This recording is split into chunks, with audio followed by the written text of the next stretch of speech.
Schwartz has reportedly been requested to interview for the Baltimore head coaching job. Well, now, Adam Schefter just tweeting this out. It involves the Browns. If you thought you'd seen everything the NFL had to offer, think again, because what just leaked has some of the most powerful owners in football scrambling behind closed doors, and they're not smiling.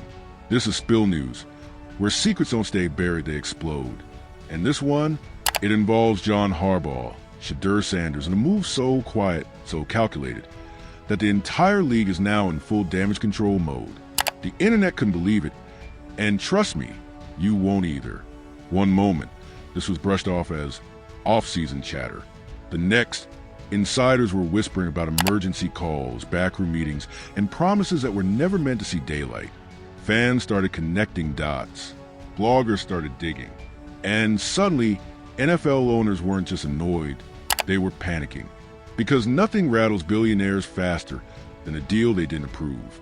If you were in their position, same pressure, same threat to your control, what would you do? Shut it down quietly, or strike back hard and fast? Screenshots began circulating. Bro said too much, and they got him, one fan wrote. Another posted, this feels bigger than football, and they weren't wrong. Because this isn't just about coaching moves or draft boards. It's about power, ego, control, and a young quarterback caught right in the middle. So buckle up, we're breaking it all down. And trust me, it gets uglier. The story didn't start with a press conference. It didn't start with a tweet, a leaked memo, or a dramatic sideline moment caught on camera. It started the way most real power moves in the NFL start, quietly, with phone calls that were never meant to be overheard, conversations that weren't supposed to leave the room, names mentioned casually, then repeated, then suddenly treated like landmines. Speculates on what he's heard about Harbaugh's prerequisites to even be interested in your job. Okay. $20 million a year. Not a problem. Not a problem. 10. At first, nobody paid attention. It was the off-season. Coaches talked. Executives talked. Agents talk even more. Whispers float around every year, and most of them die before they ever reach the public. But this time, something felt different, because the same name kept surfacing in completely separate conversations in different cities, among people who normally didn't compare notes. John Harbaugh. For nearly 2 decades, Harbaugh had been viewed as the safest pair of hands in the league. Calm, disciplined, predictable in the best way. He wasn't flashy. He wasn't loud. He didn't leak. Owners loved him because he made them feel comfortable. Media respected him because he didn't feed chaos. Players trusted him because he didn't play games behind the scenes. He was supposed to be the opposite of drama, which is exactly why the whispers didn't make sense. According to league chatter, Harbaugh wasn't waiting around this time.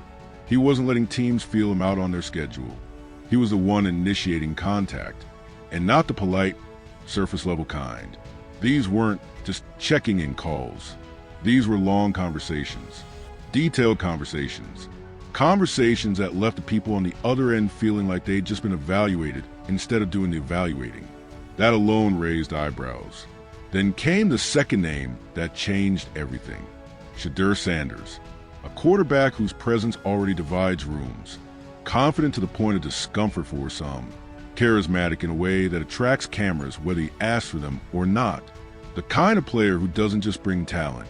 John Harbaugh both wanted to take. The Ravens owner Steve Bisciotti was in the building today to meet with John Harbaugh, and he wanted to take the organization in a different direction. After watching John Harbaugh coach his team for 18 seasons, it was time for Steve Bisciotti to take back his team and to set John Harbaugh free. I expect John Harbaugh to be the most in-demand coach in this cycle with multiple opportunities. He brings attention, and attention, in certain ownership circles, is treated like a liability.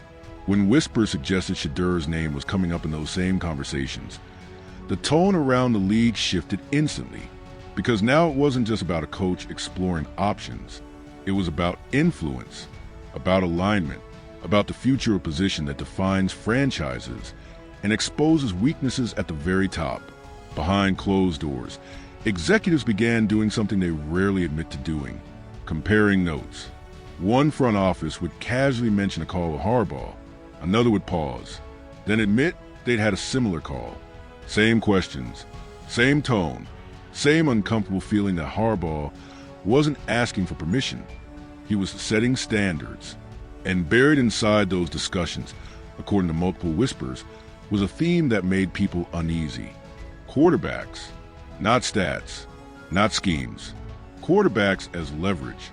Harbaugh wasn't asking the usual questions. He wasn't asking who was under contract or what the cap looked like.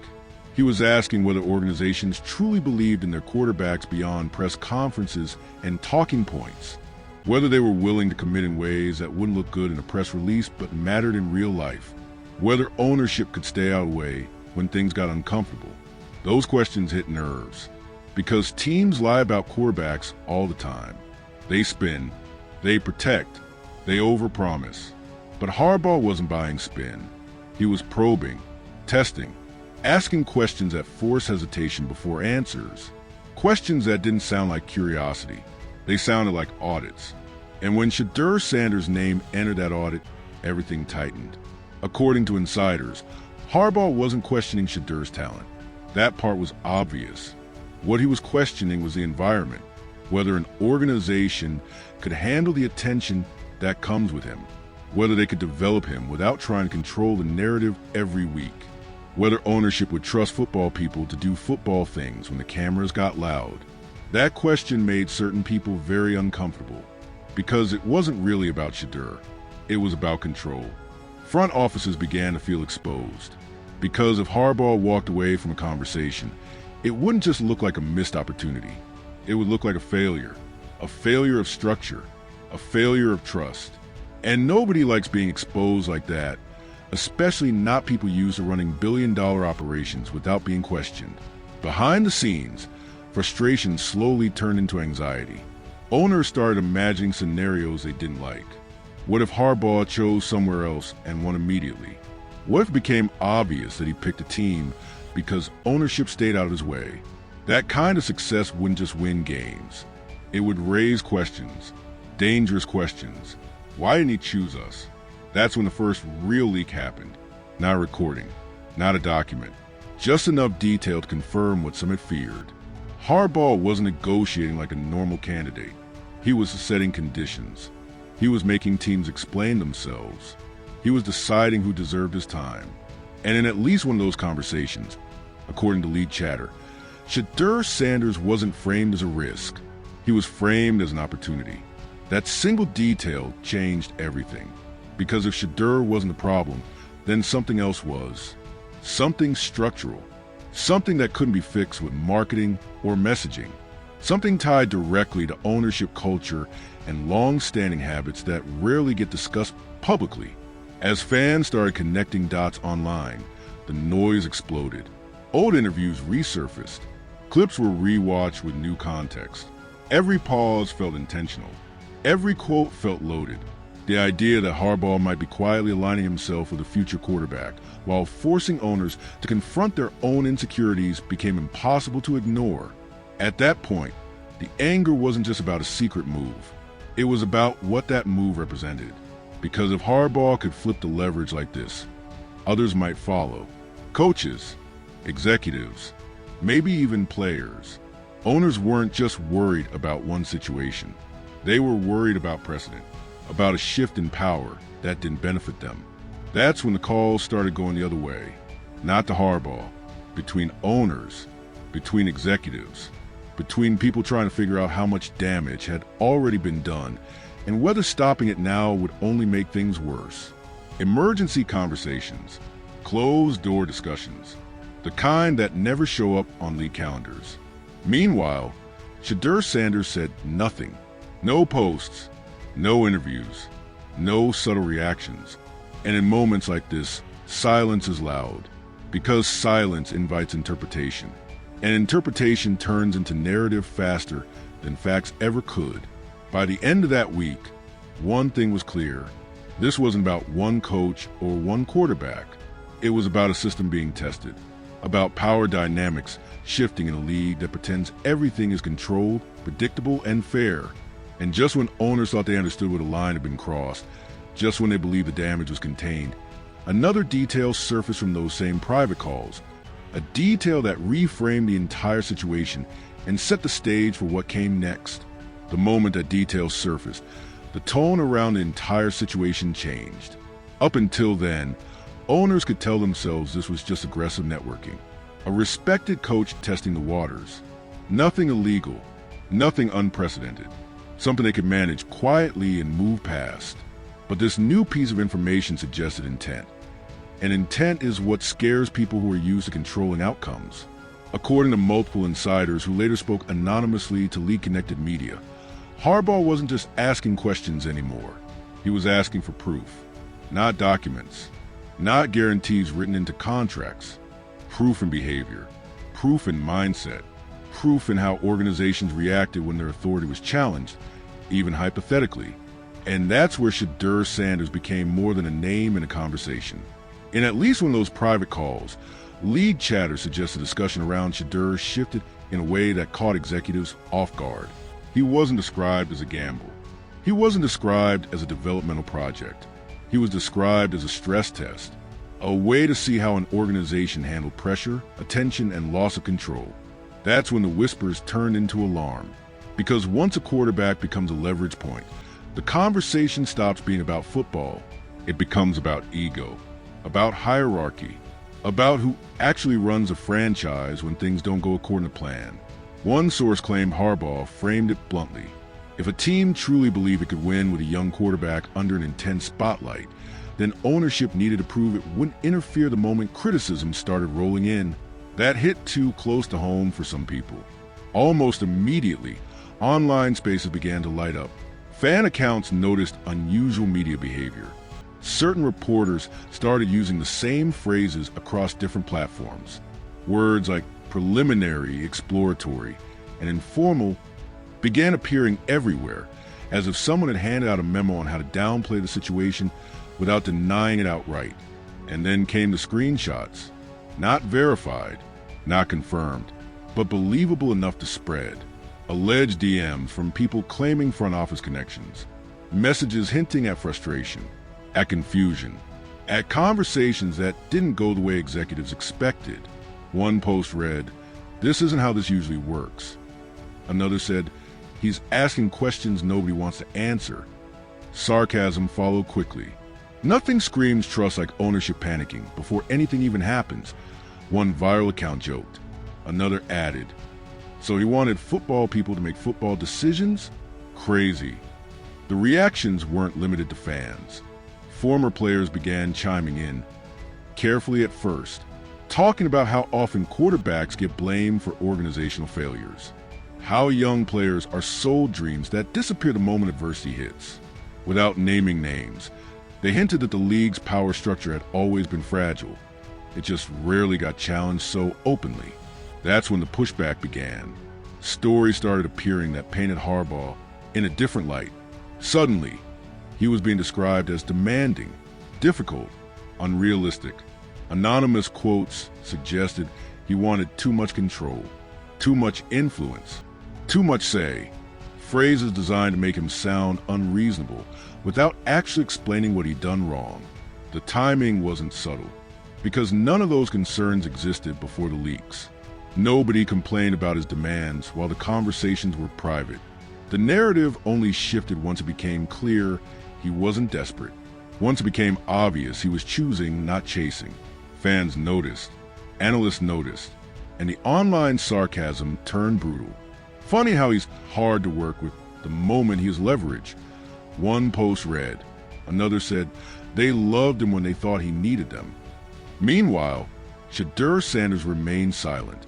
No rebuttals, no clarification, no carefully worded statement. And that silence changed perception again. Some fans praised him for staying focused. Others worried his name was being dragged into a power struggle he didn't create. Debates erupted about whether he was being used, whether his confidence was being reframed as arrogance to fit a narrative that made ownership more comfortable. One viral comment summed it up perfectly. "This feels like chess, and the owners just realized they're not holding all the pieces." As the noise grew louder, a new theory began circulating. What if the quarterback discussion wasn't really about Shedeur at all? What if it was a test, a way to see who would lie, who would overpromise, who would dodge uncomfortable truths? In other words, who would eventually interfere when things didn't go perfectly? That theory spread fast, and it made people uneasy. Because if that was true, then Harbaugh wasn't just evaluating rosters. He was evaluating honesty. And honesty is rare in a league built on spin. The idea that a coach could quietly flip the power dynamic and force owners to reveal their habits terrified people who had spent decades avoiding that kind of scrutiny. Behind closed doors, frustration boiled over. One executive reportedly called the situation a circus. Another questioned why a coach should ever be allowed to evaluate ownership. And in that moment, the mask slipped because the outrage wasn't really about fairness. It was about precedent. If Harbaugh could do this, what stopped the next elite coach from doing the same? What stopped players from demanding more transparency? What stopped power from flowing in a direction it wasn't designed to go? That fear is what turned irritation into action. Owners began coordinating messaging more aggressively. Friendly insiders were nudged to speak. Talking points aligned across platforms. Suddenly, the conversation shifted towards stability, tradition, and doing things the right way. Code words that sounded harmless on the surface, but carried a clear implication underneath. This league belongs to ownership. The problem was, the shift came too late. By then, fans were already asking uncomfortable questions. Why shouldn't coaches have leverage? Why shouldn't players demand environments that don't sabotage them? Why is confidence celebrated in owners, but criticized in quarterbacks?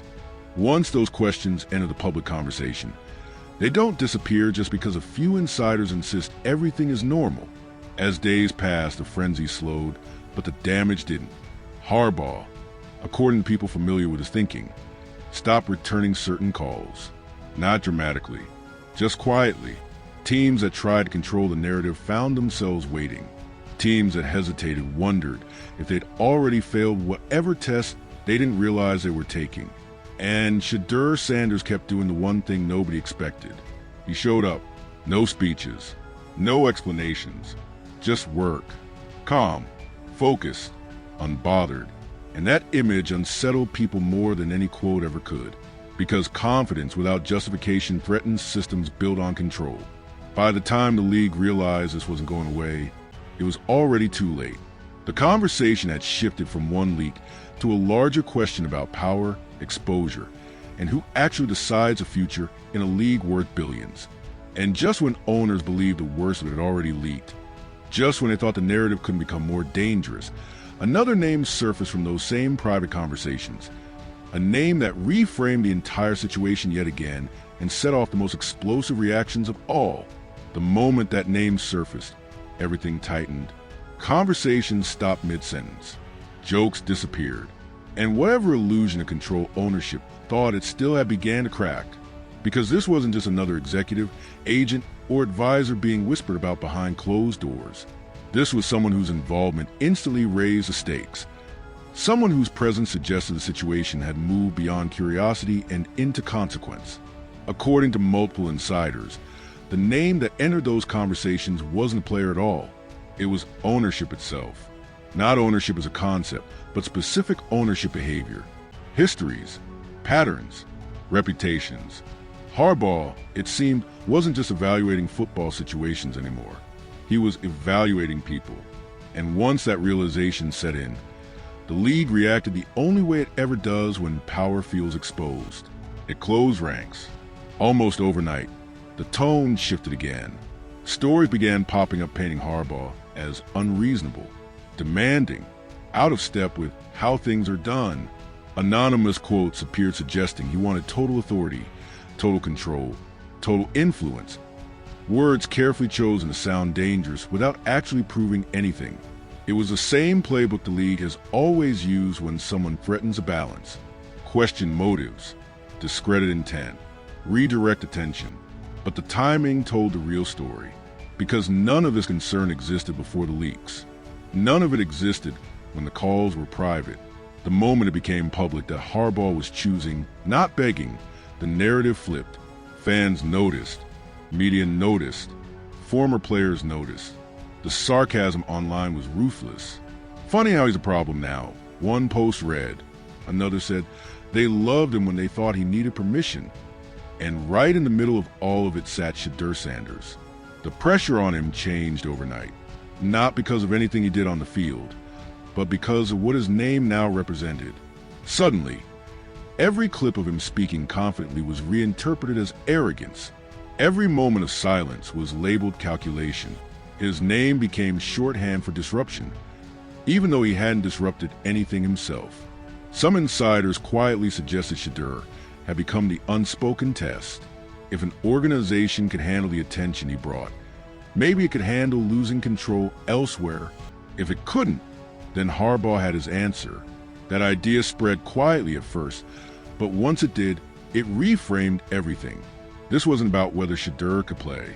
It was about whether an organization could tolerate not being the loudest voice in the room. History wasn't on their side.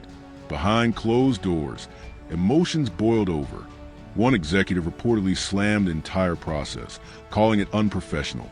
Another questioned why a coach should ever be allowed to evaluate ownership culture. And that's when the truth slipped out. Because the outrage wasn't about fairness. It was about precedent. If Harbaugh could do this, what stopped the next elite coach from doing the same? What stopped star players from demanding structural change? What stopped power from flowing in the opposite direction? That fear is what fueled the strike back. Messaging tightened. Friendly insiders were encouraged to speak louder. Talking points aligned across shows and platforms. The narrative pivoted toward stability, tradition, and doing things the right way. Code words. Always code words. But beneath them was one clear message. This league belongs to ownership, and anyone who forgets that will be reminded. The problem was, the reminder came too late. By then, the idea had already spread. Fans began asking questions that didn't have easy answers. Why shouldn't coaches have leverage? Why shouldn't quarterbacks demand environments that don't sabotage them? Why is control celebrated at the top, but criticized everywhere else? Once those questions enter public consciousness, they don't disappear just because a press release says everything is fine. As the days passed, the frenzy cooled, but the damage remained. Harbaugh, according to people close to him, stopped returning certain calls. Not dramatically, just quietly. Teams that pushed too hard found themselves waiting. Teams that hesitated wondered if they'd already failed a test they didn't know they were taking. And teams that leaked realized something far more dangerous than bad press. Trust, once broken, doesn't come back easily. Shedeur Sanders eventually did the one thing nobody expected. He showed up, no interviews, no explanations, no carefully crafted defenses. Just work. Calm, focused, unbothered. And that image alone shifted perception again. Because confidence without explanation unnerves systems built on narrative control. It forces people to confront the possibility that not everyone needs permission to move forward. Analysts began suggesting that regardless of where Harbaugh ended up, this moment would linger. That coaches would remember it. That players would reference it quietly. That ownership would adjust behind closed doors, even if they never admitted it publicly. Power, once challenged, rarely returns to its exact original shape. In the end, there was no dramatic announcement, no explosive reveal, no single moment where everything collapsed. Instead, there was something more unsettling. Silence, conversations that stopped, deals that didn't happen, decisions made quietly without explanation. The kind of ending that leaves more questions than answers. And maybe that was the point. Because scandals don't always end with someone exposed. Sometimes they end with everyone pretending nothing happened while behaving very differently afterward. Sometimes the fallout isn't public. It's structural, invisible, permanent. John Harbaugh walked away with his leverage intact. Owners walked away more cautious than before. And Shedeur Sanders walked away with a clearer understanding of the system he was stepping into. A system that rewards control, punishes disruption, and fears anyone who refuses to play their assigned role. No arrests, no firings, no official wrongdoing. Just a quiet reminder that in a league built on power, the most dangerous thing you can do is make the people at the top feel exposed. And long after the calls ended, long after the leaks stopped circulating, one truth remained impossible to erase. For a brief moment, the balance shifted. And once you know that's possible, you can never fully forget it. Because the real question was never whether Harbaugh could win games. And it was never whether Shedeur Sanders has the talent. The real question was whether the system would allow either of them to succeed without interference. And if you've been paying attention, you already know the answer isn't as simple as fans are told. This story didn't end with a headline. It faded, quietly, uncomfortably, but the secret stayed. Before you click away, let this really sink in. Nothing about this story was accidental. Not the timing of the leaks, not the silence that followed, not the sudden shift in tone once power felt threatened. This wasn't just another NFL headline that burned hot for a day and disappeared. This was a quiet warning shot, the kind that only people inside the system fully understand. Because the real fallout doesn't always come with press conferences or breaking banners. Sometimes it comes with calls that stop getting returned, doors that don't open anymore, decisions that get made quietly without explanation. And those are the moments that shape careers, franchises, and futures far more than anything you see on Sunday. So now it's on you. What do you think really happened behind those closed doors? Was this about owners protecting the integrity of the league or protecting their own control? Was John Harbaugh playing chess while everyone else was playing checkers? And was Shedeur Sanders being evaluated fairly or used as leverage in a much bigger power game? Drop your thoughts in the comments. I want to hear every take, even the uncomfortable ones, especially the ones people are afraid to say out loud. And if you think the story is over, think again. Because situations like this don't just end, they evolve. The names might change, the teams might change, but the pattern never does. Power hates exposure, control hates questions, and the moment someone forces the truth into the light, the system reacts. Hit that subscribe button, because Spill News doesn't stop at the surface. We follow the whispers, we track the silence, and when the next piece of the story leaks, not if, but when, you'll want to be here before everyone else pretends they didn't see it coming.